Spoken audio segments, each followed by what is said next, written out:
Assalamualaikum warahmatullahi wabarakatuh. Perkenalkan, kami dari kelompok 13 akan mempresentasikan topik kami, yaitu mengidentifikasi faktor-faktor dan motivasi belajar.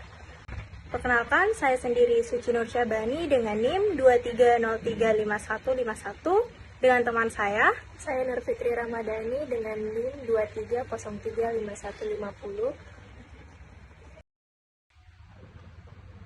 Pada presentasi kali ini, kami memiliki 5 topik bahasan. Nah, yang pertama adalah mengenai definisi, yang kedua, fungsi motivasi, yang ketiga, teori motivasi belajar, yang keempat, faktor-faktor yang mempengaruhi motivasi belajar, dan yang terakhir, upaya meningkatkan motivasi belajar. Pertama adalah definisi motivasi belajar. Nah, menurut George R. Terry tahun 1958, motivasi adalah keinginan individu yang mendorongnya untuk melakukan suatu kegiatan. Nah, sedangkan menurut W.S. Winkel tahun 1984, motivasi belajar merupakan keseluruhan daya penggerak psikis di dalam diri siswa yang menimbulkan kegiatan belajar, menjamin kelangsungan belajar, dan memberikan arah pada kegiatan belajar itu sendiri demi mencapai suatu tujuan. Nah, dari pengertian tersebut dapat disimpulkan bahwa motivasi itu memiliki 3 komponen. Nah, yang pertama adalah komponen kebutuhan. Nah, kebutuhan ini terjadi bila individu merasa ada ketidakseimbangan antara apa yang dimiliki dan apa yang diharapkan. Nah, yang kedua adalah dorongan. Nah, dorongan ini merupakan kegiatan mental untuk melakukan sesuatu. Nah, yang ketiga adalah tujuan. Nah, tujuan ini adalah hal yang ingin dicapai oleh individu seseorang yang mempunyai tujuan tertentu. Kemudian, fungsi motivasi belajar. Nah, motivasi ini mempunyai fungsi penting dalam belajar karena motivasi akan menentukan intensitas usaha belajar yang dilakukan siswa. Nah, menurut Sardiman tahun 1994 ada 3 fungsi motivasi, yaitu pertama adalah mendorong manusia untuk berbuat. Nah, motivasi dalam hal ini merupakan motor penggerak dari setiap kegiatan yang akan dikerjakan. Yang kedua adalah menuntun arah perbuatan. Nah, yakni ke arah tujuan yang hendak dicapai. Dengan demikian motivasi dapat memberikan arah dan kegiatan yang harus dikerjakan sesuai dengan rumusan tujuan. Yang ketiga adalah menyeleksi perbuatan. Nah, yakni menentukan perbuatan-perbuatan apa yang harus dikerjakan yang serasi guna mencapai tujuan dengan menyisihkan perbuatan-perbuatan yang tidak bermanfaat bagi tujuan yang akan dicapai.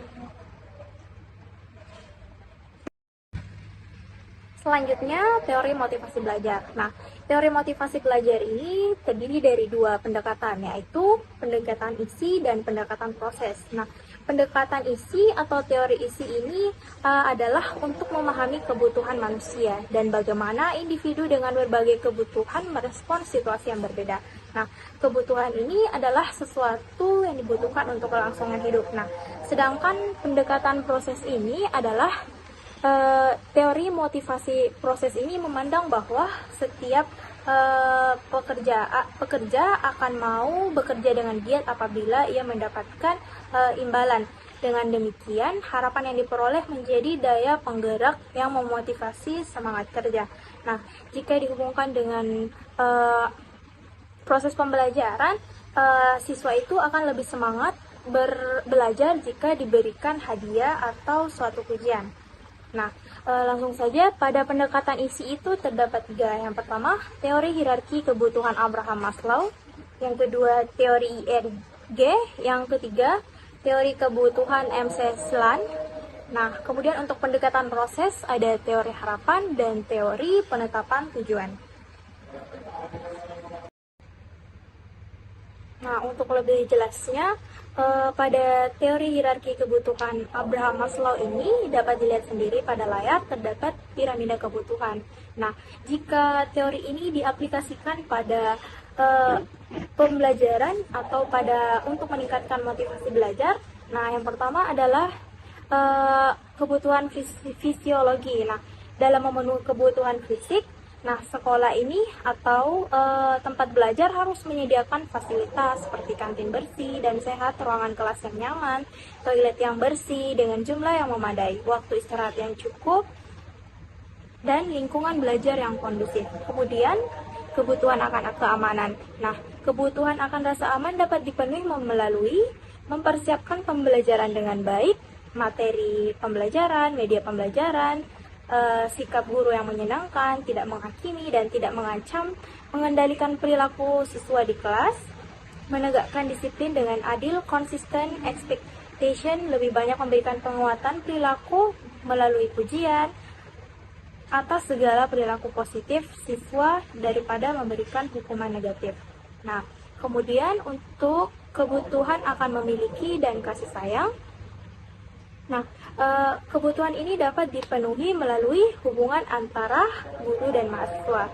Nah, dalam hubungan antara guru dan mahasiswa ini hendaknya bersikap empatik, perhatian, interest kepada siswa, sabar, adil, dan mau membuka diri positif dan dapat menjadi pendengar yang baik, memahami siswa, kebutuhan potensi, minat, karakteristik, kepribadian, dan latar belakang.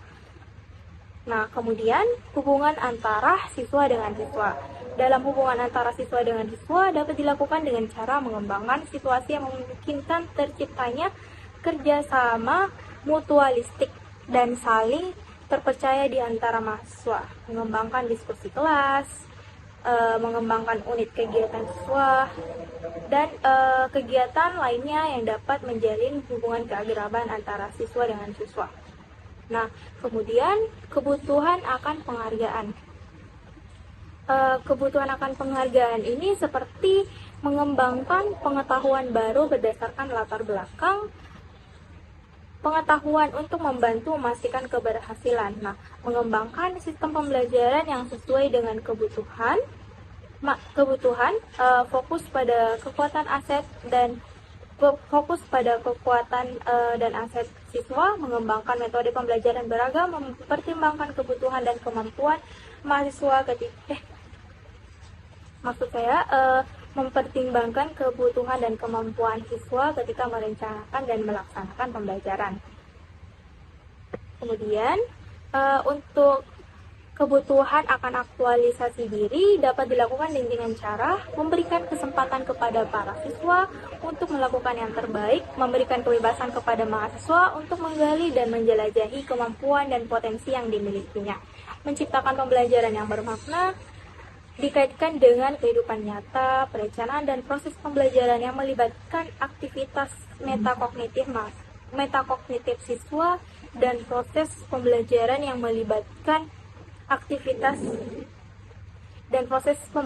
melibatkan siswa dalam proyek kegiatan.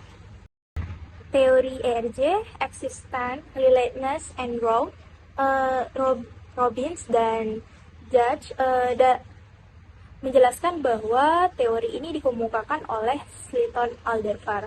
Makin tidak terpenuhinya suatu kebutuhan, makin besar pula keinginan untuk memuaskannya. Nah, kekuatan keinginan memuaskan kebutuhan yang lebih tinggi semakin besar apabila kebutuhan yang lebih rendah telah terpuaskan. Nah, sebaliknya, semakin sulit memuaskan kebutuhan yang tingkatnya lebih tinggi, semakin besar keinginan untuk memuaskan kebutuhan yang lebih mendasar.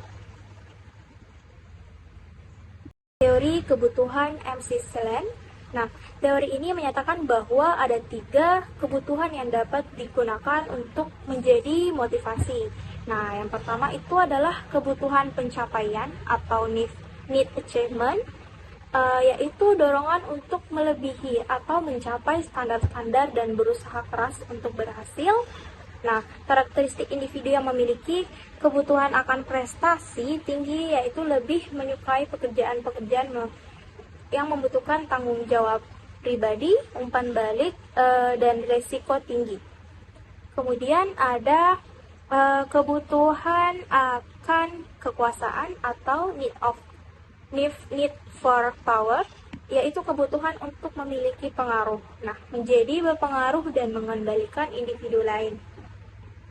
Yang ketiga adalah kebutuhan afiliasi atau need for affiliation, yakni keinginan untuk menjalin hubungan antar personal yang akrab dan ramah. Nah, selanjutnya masuk pada teori motivasi pendekatan proses. Nah, teori yang pertama adalah teori pengharapan. Teori harapan atau expectation theory yang dikembangkan oleh Viktor Fromm. Nah, dia menjelaskan bahwa kekuatan dari suatu kecenderungan untuk bertindak dalam cara tertentu tergantung pada kekuatan dari suatu harapan bahwa tindakan tersebut akan diikuti dengan hasil yang ada dan pada daya tarik dari hasil terhadap individu tersebut. Nah, intinya adalah semakin tinggi pengharapan kita, berarti kita akan mengeluarkan usaha yang lebih besar. Seperti jika diterapkan dalam pembelajaran, jika seorang siswa dia pada suatu ujian dia mengharapkan nilainya di atas KKM. Nah, tentu saja dia akan berusaha lebih giat untuk meningkatkan nilainya hingga mencapai ekspektasi tersebut. Baik, materi selanjutnya yaitu teori penetapan tujuan. Menurut Edwin Locke tahun 1968, teori penetapan tujuan atau goal setting theory bahwa tujuan-tujuan yang spesifik dan sulit dengan umpan balik akan menghasilkan tingkat kinerja yang lebih baik. Penentuan tujuan memiliki 4 mekanisme yang berkaitan dengan motivasi, yaitu pertama, tujuan mengarahkan perhatian. Tujuan mengarahkan perhatian secara pribadi berarti memfokuskan perhatian pada sesuatu yang relevan dan penting. Yang kedua, tujuan mengatur usaha, yaitu tujuan tidak hanya membuat persepsi individu menjadi lebih selektif, tetapi juga memotivasi untuk bertindak. Yang ketiga, tujuan mengatur usaha, yakni tujuan meningkatkan ketekunan berkaitan dengan usaha yang dilakukan untuk suatu tugas dalam jangka waktu yang lebih panjang. Dan yang keempat, tujuan mendorong strategi dan rencana tindakan, yaitu tujuan yang membantu individu untuk mengembangkan strategi dan rencana untuk mencapai tujuan. Selanjutnya, ada faktor-faktor yang mempengaruhi motivasi belajar. Yang pertama, faktor yang bersifat intrinsik. Faktor ini tidak perlu dirangsang dari luar, karena dalam diri sendiri setiap individu sudah ada dorongan untuk melakukan sesuatu. Jika dilihat dari segi tujuan kegiatan belajar, maka yang dimaksud motivasi intrinsik ini adalah ingin mencapai tujuan yang terkandung di dalam perbuatan belajar itu sendiri. Jadi, motivasi ini muncul dari kesadaran diri sendiri dengan tujuan secara esensial, bukan sekedar simbol dan seremonial.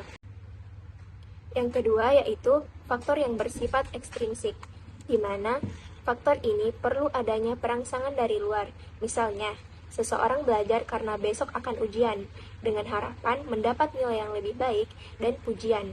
Jadi, bukan karena belajar ingin mengetahui sesuatu, tetapi ingin mendapatkan nilai yang bagus atau pujian. Oleh karena itu, motivasi ekstrinsik juga dapat dikatakan sebagai bentuk motivasi yang di dalamnya aktivitas belajar dimulai dan diteruskan berdasarkan dorongan dari luar yang tidak mutlak berkaitan dengan aktivitas belajar. Menurut Asrori tahun 2009, ada sejumlah indikator untuk mengetahui siswa yang memiliki motivasi dan yang tidak memiliki motivasi dalam proses pembelajaran. Yang pertama, siswa yang memiliki motivasi, yaitu memiliki gairah yang tinggi, penuh semangat, memiliki rasa penasaran atau rasa ingin tahu yang tinggi, mampu jalan sendiri ketika guru meminta siswa mengerjakan sesuatu, memiliki rasa percaya diri, memiliki daya konsentrasi yang lebih tinggi, kesulitan dianggap sebagai tantangan yang harus diatasi, dan yang terakhir yaitu memiliki kesabaran dan daya juang yang tinggi. Sedangkan yang tidak memiliki motivasi berarti yang pertama, perhatian terhadap pelajaran kurang, yang kedua, semangat juangnya rendah, yang ketiga, mengerjakan sesuatu merasa seperti diminta membawa beban yang berat, yang keempat, sulit untuk bisa jalan sendiri ketika diberikan tugas, yang kelima, memiliki ketergantungan kepada orang lain, yang keenam, mereka bisa jalan kalau sudah dipaksa, yang ketujuh, daya konsentrasi kurang. Secara fisik, mereka di dalam kelas, tapi pikirannya mungkin berada di luar kelas. Yang kedelapan, mereka cenderung menjadi pembuat kegaduhan. Materi selanjutnya yaitu upaya meningkatkan motivasi belajar. Menurut Sardiman 2005, ada beberapa langkah yang dapat dilakukan untuk meningkatkan motivasi belajar. Yang pertama, memberi angka. Memberi angka dalam hal ini adalah sebagai simbol dari nilai kegiatan belajarnya. Banyak siswa yang justru untuk mencapai angka atau nilai yang baik, sehingga yang dikejar hanyalah nilai ulangan atau nilai raport yang baik. Angka-angka yang baik itu bagi para siswa merupakan motivasi yang sangat kuat yang perlu diingat oleh guru, bahwa pencapaian angka-angka tersebut belum merupakan hasil belajar yang sejati dan bermakna. Harapannya, angka-angka tersebut dikaitkan dengan nilai afeksinya, bukan sekedar kognitifnya saja. Yang kedua adalah hadiah. Hadiah dalam hal ini dapat menjadi motivasi yang kuat di mana siswa tertarik pada bidang tertentu yang akan diberikan hadiah. Tidak demikian jika hadiah diberikan untuk suatu pekerjaan yang tidak menarik menurut siswa. Yang ketiga, kompetisi. Kompetisi atau persaingan baik yang individu atau kelompok dapat menjadi sarana untuk meningkatkan motivasi belajar karena terkadang jika ada saingan, siswa akan menjadi lebih bersemangat dalam mencapai hal yang terbaik. Yang keempat yaitu ego involvement yang menumbuhkan kesadaran kepada siswa agar merasakan pentingnya tugas dan menerimanya sebagai tantangan, sehingga bekerja keras adalah sebagai salah satu bentuk motivasi yang cukup penting. Bentuk kerja keras siswa dapat terlibat secara kognitif, yaitu dengan mencari cara untuk dapat meningkatkan motivasi. Yang kelima adalah memberi ulangan. Para siswa akan giat belajar kalau mengetahui akan diadakan ulangan, tetapi ulangan jangan terlalu sering dilakukan karena akan membosankan dan akan menjadi rutinitas belaka. Yang keenam adalah mengetahui hasil. Mengetahui hasil belajar bisa dijadikan sebagai salah satu alat untuk memotivasi. Dengan mengetahui hasil belajarnya, maka siswa akan terdorong untuk belajar lebih giat. Apalagi jika hasil belajar itu mengalami kemajuan, siswa pasti akan berusaha mempertahankannya atau bahkan termotivasi untuk dapat meningkatkannya dengan lebih giat lagi. Itu adalah pujian. Pujian apabila ada siswa yang berhasil menyelesaikan tugasnya dengan baik, maka perlu diberikan pujian. Pujian adalah bentuk reinforcement yang positif dan memberikan motivasi yang baik bagi siswa. Pemberiannya juga harus pada waktu yang tepat, sehingga akan memupuk suasana yang menyenangkan dan mempertinggi motivasi belajar serta sekaligus akan membangkitkan harga diri. Dan yang terakhir adalah hukuman. Hukuman adalah bentuk yang negatif, tetapi jika diberikan secara tepat dan bijaksana bisa menjadi alat motivasi. Oleh karena itu, guru harus memahami prinsip-prinsip pemberian hukuman tersebut. Sekian materi yang saya dapat sampaikan. I'm not just somebody's pleasure.